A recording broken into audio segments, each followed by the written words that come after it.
Good morning and welcome to the news on New Day. We come to you live from the John Hammond Street at Kanda here in Accra. My name is Judith Awachi Tando. In the headlines this morning.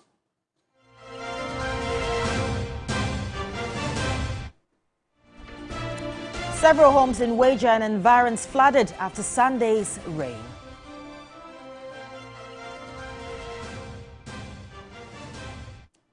Also this morning, authorities at Akintanapia Menka University of Skills Training and Entrepreneurial Development launch probe into death of third-year students.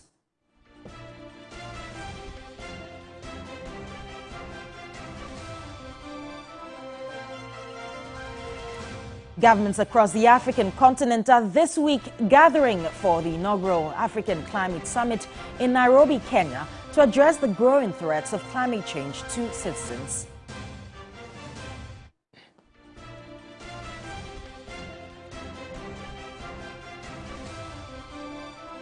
And on the international front, Israel considering tough steps, including deportation of Eritrean asylum seekers involved in riots in Tel Aviv on Saturday. Details of these stories and many more coming up shortly. Please do stay with us.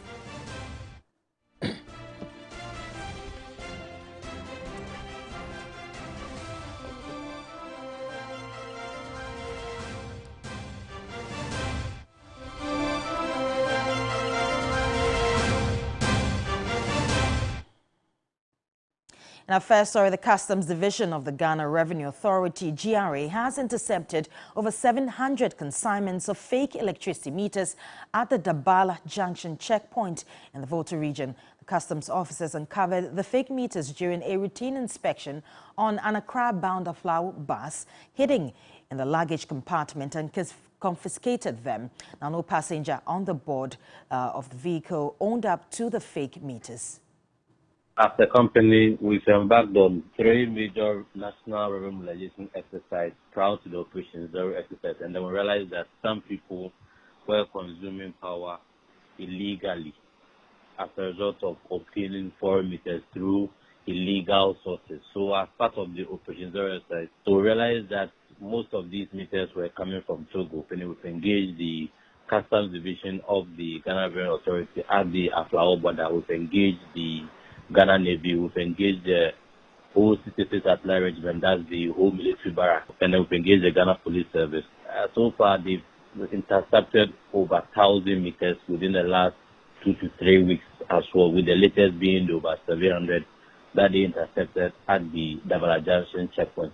This is a collaborative effort to win the war against foreign meters. So how this affects our operations is that when these meters get into the system, it affects our commercial as well as our technical operations. Commercial in the sense that users of these meters consume power on the blind side of ECG since the meter was installed on the blind side of ECG. Then again also these meters are sub-standard meters which have not been calibrated and tested to meet the energy standards of the country.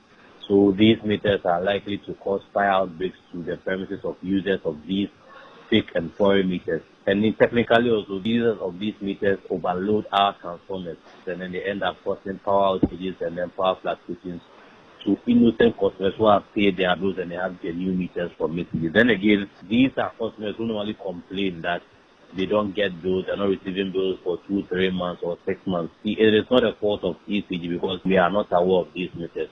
Then it is important to say that no individual has been mandated or has been licensed to distribute or import meters into the country. It is only the Electricity Company of Ghana and then the Ministry of Energy, together with the NETCO and the Northern Sector, who have been licensed by the Energy Commission to import meters into the country and also distribute meters.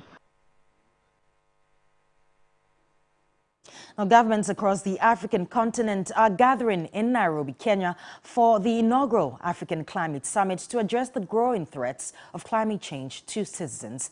Kenyan President William Ruto has been emphasizing the importance of African unity and solidarity to prevent the continent from being disadvantaged. He made these remarks during the closing ceremony of a pre-climate summit youth conference held on Sunday.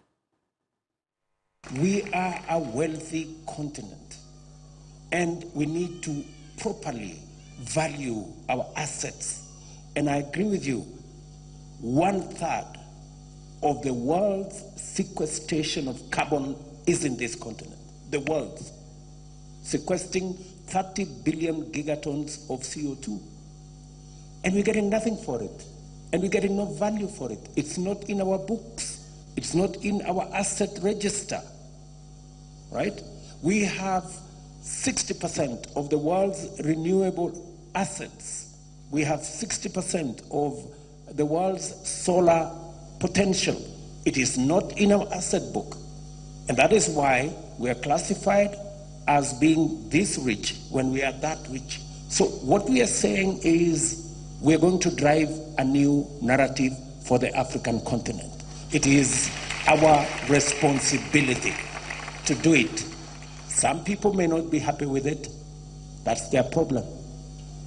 We're going to do it because it is our place. It is in our place to profile our assets positively. And that is the reason why on Friday, a few hours before I came to open this youth conference, I signed into law the carbon market law in Kenya.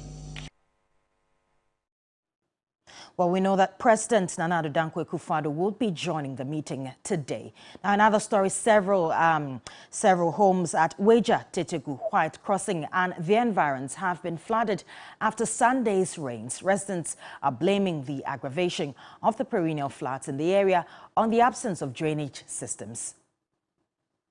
It appeared to be scattered showers gradually intensified, causing flooding. Low-lying areas bore the brunt of the impacts of the rains as huge volumes of water from upstream gushed into homes. At the Weja Tetegu enclave, feeder and inner community roads became deplorable after potholes became craters.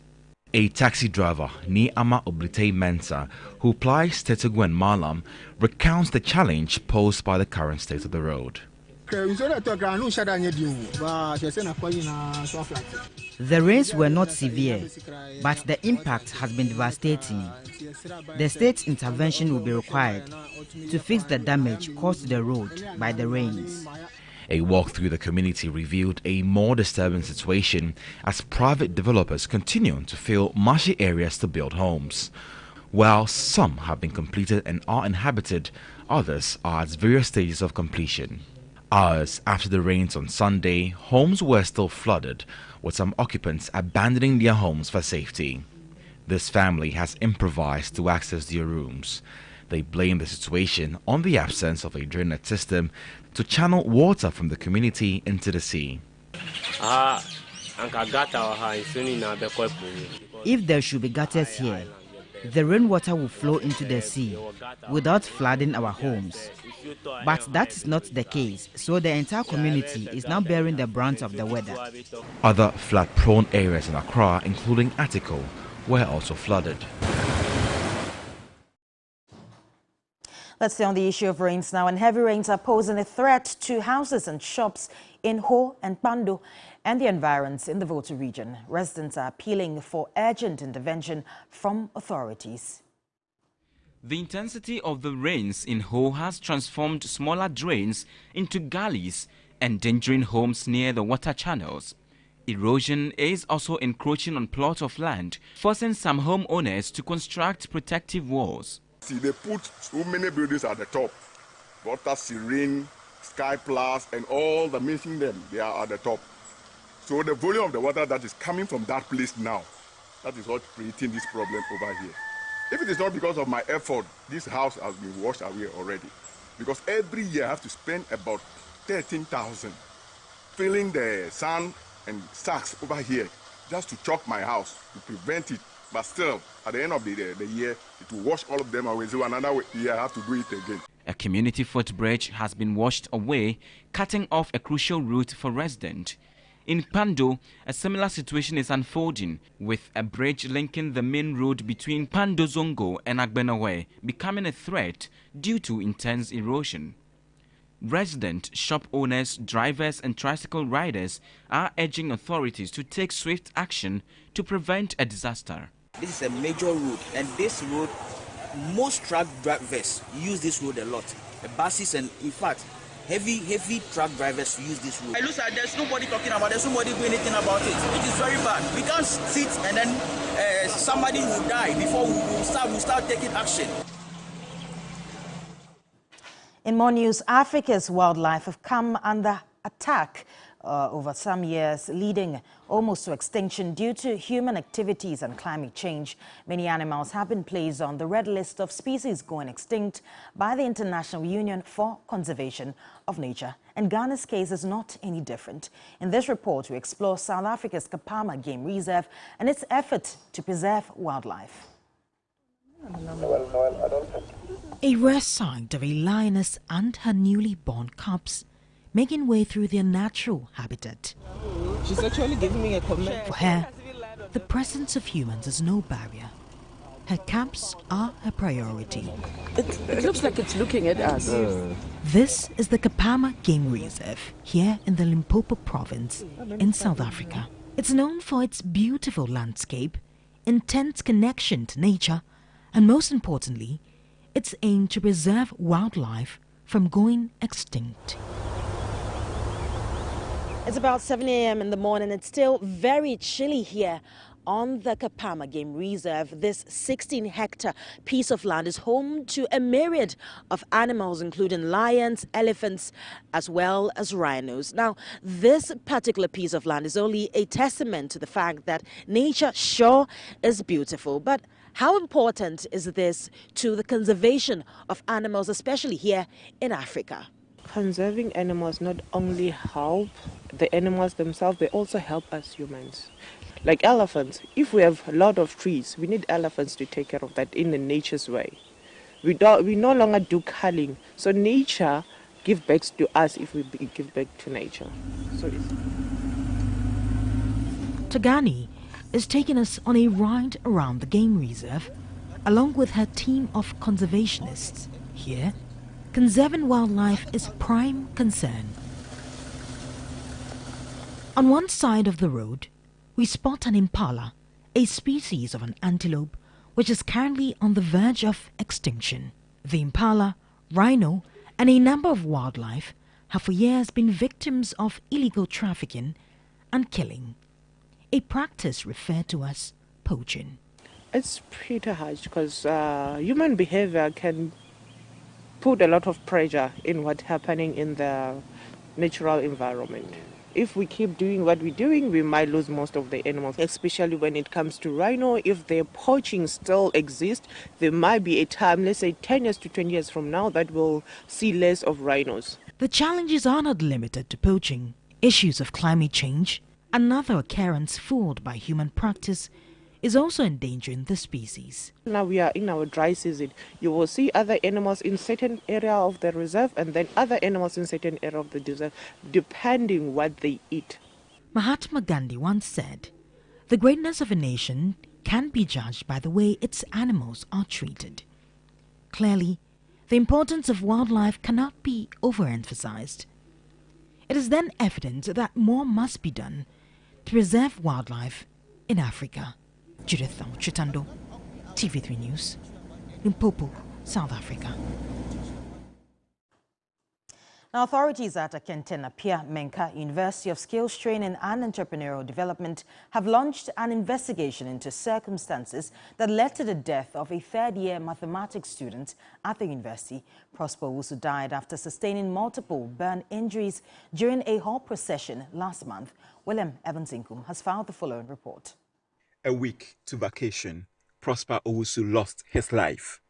August 25 will be his last performance for the Opokuwari II Hall Week celebration. He was a member of the Dons, a group known for such displays on campus.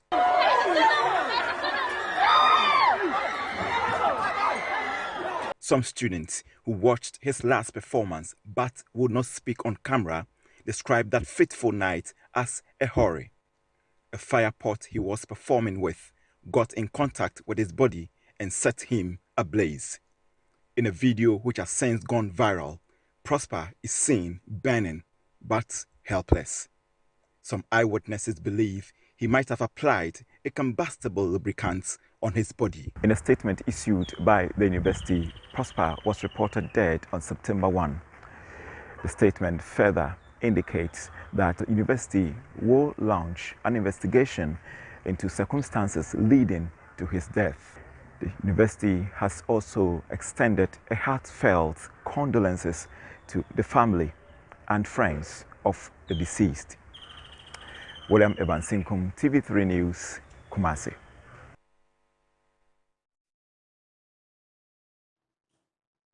In more stories, since the inception of the Fourth Republic, Northern Ghana has produced 3 vice presidents for the two leading political parties, as the MPP and the NDC.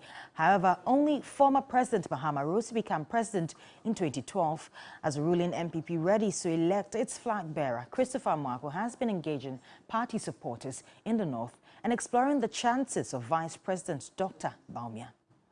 In 2007, late former Vice President Alhaji Aliu Mahama contested the MPP flag bearership race. He stood behind Alan Kojo Tremantin and now President Akufo-Addo. Then candidate Akufo-Addo nominated Dr. Mahamudu Bawumia as his running mate. His nomination made him the second Northerner to be nominated for the position of Vice President within the MPP. In 2016, the New Patriotic Party won the general elections, making Dr. Bawumia the second Northerner to become Vice President within the MPP. Ahead of the 2024 election, Vice President Dr. Mahamudu Bawumia has made it through the first stage among 5 others who will contest on November 4 to decide who leads the MPP into the 2024 general elections.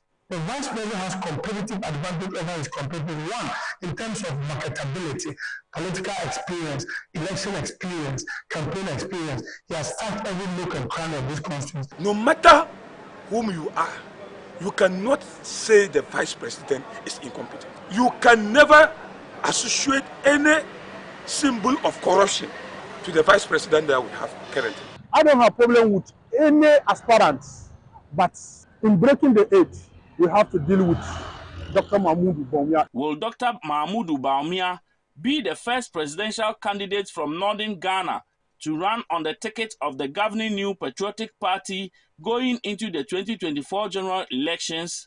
Christopher Mwako, TV3 News, Tamale. Now, on the international front, Israel is considering tough steps, including the immediate deportation of Eritrean asylum seekers involved in riots in Tel Aviv on Saturday. Prime Minister Benjamin has said that a red line has been crossed. Some 170 people were injured in violent clashes with police and infighting between groups of supporters and opponents of the Eritrean regime.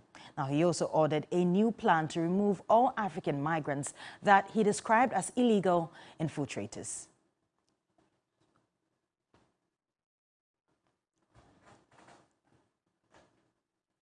And that's all for the 6 a.m. news here on TV3. My name is Judith Awoche Tanda, but of course, Roland, Nashoko, and Bella are with me in the studio for the rest of New Day. Good morning. Good morning. How are you? I'm great, and you? No, well.